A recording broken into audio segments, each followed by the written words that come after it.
금방 들어요. 1.5배속 해도 다 들려요. 제 목소리가 처음 공부하시는 분들은 빠르다 그래요. 이게 왜 생소한 거를 얘기하니까 목소리가 빠른 것 같아요. 뭔 말인지도 못 알아먹었는데 그냥 막 넘어가 버리니까 빠른 것 같다 그러는데요. 나중에 가보세요. 나중에 가면 속 터지는 목소리. 늦어가지고. 그래서 그닥 목소리 빠른 거 아니니까 하여튼 처음에는 빠른 것처럼 느껴져요. 그래서 1.5배속으로 해갖고 빨리빨리 기초 강의는 한번 들어보시고요. 자, 오늘부터 기본서 가지고 한 6주 정도 수업을 좀 하겠습니다. 그래서 제가 공법 첫 시간에 공법은 한마디로 무슨 법이라고 그랬어요? 부동산에 관한 규제법이다라고 그랬죠. 규제. 국민이 부동산, 토지나 건물을 소유하고 이용하고 거래하는 것을 규제하는 것. 규제법이다라고 했고요. 그럼 왜 규제한다고 그랬어요? 규제하는 목적은 그냥 국민들에게 맡겨두니까 여러 가지 부작용이 발생한다고 그랬죠. 부동산에 문제가 생긴다. 뭐 투기라든지 난개발 여러 가지 문제가 생기니까 이런 국가가 규제를 해가지고 개개인의 이익이 아니고 국가 전체 공익이죠. 공익을 목적으로 규제한다라고 그랬고요. 그런데 전국토가 너무 넓어요. 뭐 한약 뿌렸어요? 한약 드셨어요? 한약 냄새가 나는 것 같아요. 아무튼 전국토가 너무 넓어가지고 저희는 개별 토지에 대해서 일일이 규제를 정할 수가 없고요. 일단의 지역을 놓고 계획을 수립합니다. 토지에 계획을 수립해서 계획에 따라 규제한다. 그러면 계획을 수립하고요. 규제를 가하는 주체가 누구요? 국가나 지자체, 우리 행정청이다라고 그랬죠. 그래서 공법에서는 항상 주어가 누가 되는 거냐? 행정청.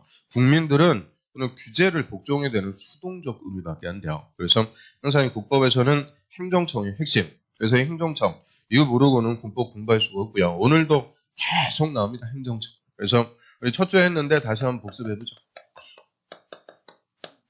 자, 행정청 또는 행정기관 뭐 같은 말입니다. 행정기관이다라고 하고요. 일단 행정청은 국가와 지자체를 행정청이라고 그래요. 그럼 우리 공법에서 국가 하면 어디 얘기해요? 국가. 국토교통부 얘기하죠. 국토부. 그래서 국토부의 장을 국토교통부 장관.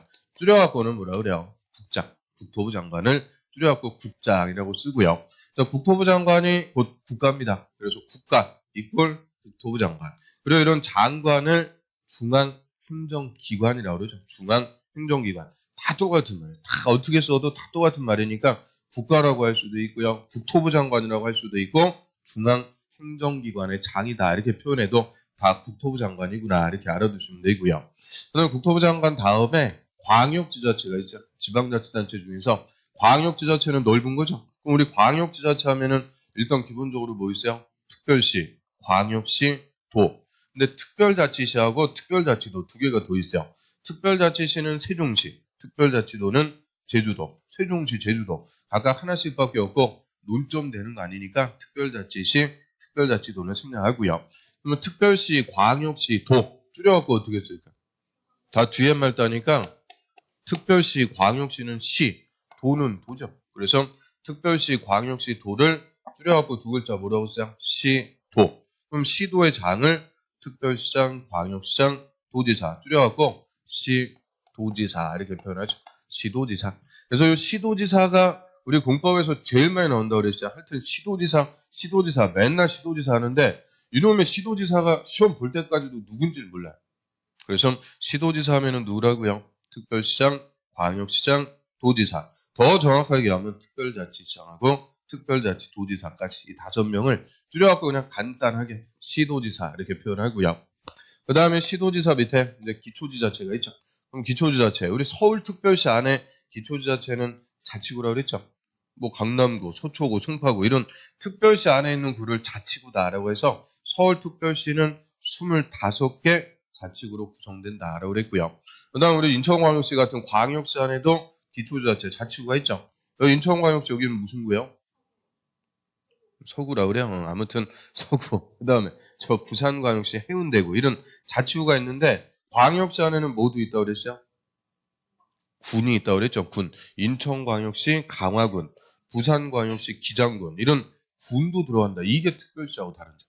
특별시 안에는 자치구만 있고요. 광역시 안에는 자치구하고 군이 들어가죠. 그 다음에 경기도 같은 도 안에는 시, 뭐 김포시 같은 시, 군도 있죠. 연천군. 그래서 도 안에는 시하고 군. 그래서 기초지자체 종류는 시, 군, 자치구. 이걸 줄여갖고 시, 군, 구라고 쓰고요. 시군구의장, 시장, 군수, 구청장 줄여갖고 시군구청장이라고 써서 자 여기 써놓은 순서가 그대로 행정청의 유계질서다라고 합니다. 그리고 공법에서 제일 상급 행정청 하면은 누가 돼요? 국토부 장관. 제일 하급 행정청이 시군구청장. 상하 유계질서로 딱 규정이 돼 있고 오늘도 우리 계속 할 거야. 하여튼 무조건 요 공법은 엄격해요. 유계질서에 따라서 딱딱 법률이 규정돼 있으니까 요 순서 요거부터 확실하게 정리하고요. 그 다음에 지방자치단체라고 그래요. 지방자치. 자치라는 말이 뭐예요? 자치. 스스로 통치, 다스려 나간다 그죠? 그래서 국가의 감독, 승인 필요 없어요. 스스로 관할 구역을 통치해 나갈 수 있는 권한을 자치권이라고 하고요. 이 자치권을 갖는 지자체장 원칙은 뭐냐? 시도지사입니다. 그래서 특별시장, 광역시장, 도지사 이 사람들이 자치권을 갖고 스스로 관할 구역을 통치 다스려 나가는 거예요. 그래서 인천광역시는 누가 책임지고 다스려 나간다고요? 인천광역시장, 서울특별시는 특별시장, 특별시장, 광역시장, 도지사, 시도지사가 자치권을 갖고 스스로 통치해 나갑니다. 그런데 이 자치권 개념에서 하나가 더 있어요. 도 안에 있는 시를 기초시라고 하는데요. 이 기초시를 다시 두 개로 구분한다고 그랬죠. 인구 50만 이상인 시를 대도시, 인구 50만 미만이면은 일반시, 그래서 대도시의 시장, 일반 시장이라고 하는데 이 인구 50만 이상 대도시의 시장, 자, 여자들한테도 자치권을 인정하죠. 그죠? 뭐 고양시라든지 수원시, 성남시, 인구 100만이라고 그랬죠. 광역시로 승격 안 시켜주는 대신 자치권은 인정을 해준다. 그래서 이 자치권을 갖는 지자체장 하면은 시도지사하고 대도시장. 이 자치권을 다른 말로 결정권이라고 합니다. 결정권. 그래서 오늘도 이제 자치권 개념들 쭉 나오게 되니까 그 자치권자 그것까지 정리를 해보고요. 그러면 국가하고 지자체를 합쳐가지고 행정청이라고 그래요. 행정청이 국민의 부동산 재산권 행사를 규제하는 거를 공법이다라고 하고요. 그러면 공법이라는 법률을 공부하는 거 아니라고 그랬죠. 공법은 우리 시험 과목의 제목이고 공법이라는 과목에서 구체적으로 몇 개 법률 공부하는 거예요? 6개 법률 배운다고 그랬죠. 그 중에서 첫 번째 법률이 국토법. 그래서 오늘 그 국토법 정확하게 이름은 뭐예요? 맨 앞장에 국토계획 및 이용에 관한 법률. 저 국토의 계획, 선계획이라고 그랬죠. 국토를 토지를 이용 개발하기 위해서 미리 계획을 수립. 계획에 따라서 국토를 이용하자. 후이용, 선계획, 후개발 또는 후이용, 체계에 관한 법이다라고 해서요. 자, 계획 파트가 중요하니까 줄여갖고 뭐라고 부른다고 그랬어요? 국토계획법, 국토계획법이다라고 하고요. 그래서 한 페이지 넘겨보세요. 그 3페이지. 자, 국토계획법 체계도. 자, 여기 깔끔하게 그려놨는데 이거 우리 첫 주에 다 봤죠? 선계획 파트. 용어하면서 쭉 봤는데 생전 처음 보는 것 같아요. 표정을 보면. 그래서 불과 2주 전에 한 건데요. 다시 한번 쭉 정리해 보겠습니다. 자, 이게 체계가 이제 용어하고 똑같아요. 그럼 일단 우리 국토법에서 토지를 이용 개발하기 수립하는 계획, 토지 계획이라고 하면은 첫 번째 광역도시계획이 있죠. 그럼 광역도시계획이란 광역계획권의 장기 발전 방향 제시다라고 합니다. 이 광역계획권의 장기 발전 방향 제시하는 계획. 자, 여기 이제 광역도시계획이다라고 하고요. 그럼 광역도시계획, 광역계획권 다 앞에 광역자가 붙었네요. 그럼 광역 이거 한문 그대로 얘기하면은 넓은 지역이다 그랬는데 우리 국토법에서는 광역하면은 무슨 의미가 있다고 그랬죠? 한 개가 아니고 2개 이상 관할구역이라고 그랬죠. 그래서 2개 이상의 관할구역. 관할구역은 우리가 좀 이따 볼 거예요. 특별시, 광역시, 시 또는 군. 그래서 2개 이상의 특광시군 관할구역을 하나의 계획권으로 묶어주는 거죠. 그래서 예를 들어 우리 서울특별시하고 인천광역시 2개 관할구역을 묶어갖고 계획권으로 지정을 해줬습니다. 그럼 하나의 관할구역이 아니고 2개 관할구역을 묶어줬으니까 이걸 법률 용어로 뭐라고 그러는데요? 광역계획권. 그래서 광역계획권으로 지정했다라고 하고요. 그래서 이 광역이라는 말 하나가 아니고 2개 이상 관할구역. 이거 우리 실생활에 광역이라는 말 쓴다고 그랬어요? 안 쓴다고 그랬어요? 다 쓴다고 그랬죠? 뭐 할 때 들어봤어요? 광역버스, 광역철도, 광역수사대 다 많이 쓴다고 그랬죠? 광역하면은 한 개가 아니고 2개 이상. 그래서 그런데 첫 주부터 수업 들으신 분들은 이거 처음 할 때는 야 이게 뭐냐 멘붕이었는데 그래도 2주 만에 다시 들어보니까 좀 그래도 어색한 감이 없지 않죠? 어색한 감이 없네요. 아무튼 그래서 광역도시계획은 광역계획권의 장기 발전 방향 제시. 그럼 얘는 무조건 우리나라에서 수립되는 거 아니죠? 뭐가 먼저 지정이 돼야 되냐? 광역계획권. 두 개 관할구역을 묶어가지고 광역계획권이라는 걸 먼저 지정을 해줘야 돼요. 그때만 수립하는 특수한 계획이죠. 그래서 두 개 이상의 관할구역을 묶어가지고 앞으로 잘 이렇게 발전시켜보자. 토지용 개발에 대한 장기적인 목표, 발전 방향 제시한다라고 하고요. 자, 이 정도 일단 들어두시고, 그 다음에 두 번째. 자, 두 번째 계획이 도시군 기본계획이라고 그래요. 도시군 기본계획. 그럼 도시군. 자, 이 도시군이라는 말이 우리 국토법에서 계속 나옵니다. 이놈의 도시군 계속 반복. 그럼 도시군. 자, 일반적으로 도시하면은 어디를 얘기해요? 도시. 개발된 곳. 그래서 우리 개발된 곳, 특별시, 그리고 광역시, 그리고 김포시 같은 시. 특별시, 광역시, 시. 자, 이런 지역들은 개발됐으니까 일반적으로 물어볼래요? 도시. 도시라고 하는데 저 시골에 경상남도 하동군 이런 군 같은 데는 도시라고 그러면 안 되죠. 그러니까 군은 그냥 군이라고 따는 거죠. 그래서 도시군 하면은 특별시, 광역시, 시 또는 군. 자, 요거를 다 써주면 길어지니까 요걸 줄여갖고 세 글자 뭐라고 쓴다고요? 도시, 군. 줄여갖고 쓰는 거예요.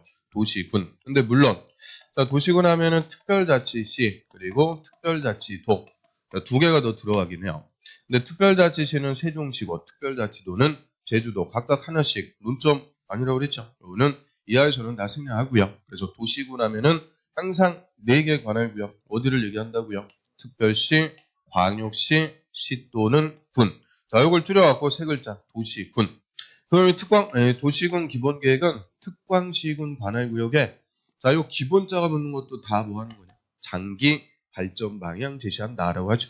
그래서 이거는 관할구역 단위로 토지를 어떻게 이용하고 개발시켜 나갈지 장기적인 목표, 발전 방향 제시한다라고 하고요. 그럼 광역도시계획이나 도시군 기본계획이나 GM만은 다 같네요. 다 뭐만 제시해주는 계획이냐? 장기 발전 방향. 요거는 이제 장기적인 토지 이용 개발에 대한 목표 또는 법에서는 정책 방향을 제시한다. 정책 계획이라고 그래요. 또는 이거 쉬운 말로 바꾸면 공약이라고 그랬죠. 공약.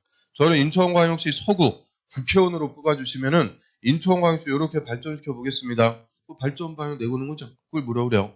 공약. 그래서 공약, 정책, 목표 다 똑같은 말이에요. 그래서 이 정책을 제시한다, 발전상을 제시한다라고 하는데 이 정책이라는 것은 현실적으로 집행이 될 수도 있고 안 될 수도 있고 안 되는 빈말로 끝나는 게 대부분이니까 정책 계획 2개 얘들은 수립이 됐어요. 직접 국민의 토지 소유권을 규제하는 효과는 없습니다. 즉 직접적으로 우리한테는 구속력을 갖지 않는다라고 해서 자, 이 계획들을 비구속적. 우리한테 아무 구속력이 없다는 거예요. 그러면 저 좀 전에 공법은 부동산이 토지에 대해서 뭐 하는 법이라고 그랬어요? 규제하는 법. 규제를 가하는 수단이 계획을 만들어서 계획에 따라서 규제한다고 그랬죠? 이용개발 규제하는데 자, 이 2개 토지 계획은 수립이 됐어요. 직접 우리의 토지 소유권을 규제하는 효과가 있다 없다? 없다. 아무 효과가 없다는 거예요. 그래서 우리한테 구속력이 없으니까 비구속적 계획이다라고 하고요. 그럼 이거 우리가 반드시 알아야 돼요? 몰라도 관계없어요? 몰라도 상관없다는 거예요. 그래서 여태까지 그냥 쭉 모르고 살아오셨죠. 그러다가 공법이라는 걸 공부하기 위해서 첫 번째 이제 이 계획들을 접하니까 생소할 수밖에 없어요. 그래서 우리한테 효과도 없고 뭐 그닥 중요한 것도 아니죠. 합쳐가지고 한 문제 정도 출제됩니다. 이 도시군 기본계획 얘는 그냥 푹 쉬고 있고요. 광역도시계획이 올해, 작년, 재작년, 지금 3년 연속으로 한 문제 정도 출제가 되고 있죠. 그리고 이제 정작 제일 중요한 계획은 세 번째 계획이라고 그랬죠. 도시군 관리계획. 도시군 관리계획. 그럼 얘도 도시군 했으니까 도시군 하면은 똑같아요. 특별시, 광역시, 시 또는 군. 관할구역에 수립하는 계획인데요. 일단 요거부터 한번 봅니다. 도시군 기본계획, 도시군 관리계획. 자, 요 기본자하고 관리자 빼버려. 그러면은 딱 뭐만 남아요? 도시군계획. 그래서 이 기본계획과 관리계획을 합쳐가지고 무슨 계획이라고 부릅니다. 도시군계획이다 이렇게 부르는 거죠. 그래서 이 도시군계획이 뭐야? 이렇게 물어봤어요. 그럼 뭐라고 그러면 돼요? 일단 도시군계획은 어디에 수립하는 계획이냐? 특광시군. 특광시군 관할구역에 수립하는 계획으로서 종류가 2개. 기본계획과 관리계획이 있습니다. 그러면 100점이 되는 거죠. 그러면 자, 도시군 계획은 특광시군 관할구역에 수립한다 그랬는데요. 자, 우리나라에서 요 4개, 특별시, 광역시, 시 또는 군, 4개 속하지 않는 지역이 있어요, 없어요? 자, 요 일대는 다 어디에 속하는 거예요? 광역시에 속하는 거죠, 광역시. 인천광역시. 그래서 특별시 아니면 광역시 아니면 시 또는 군, 무조건 넷 중에서 하나에 속하는 거예요. 그래서 특광시군 관할구역 단위로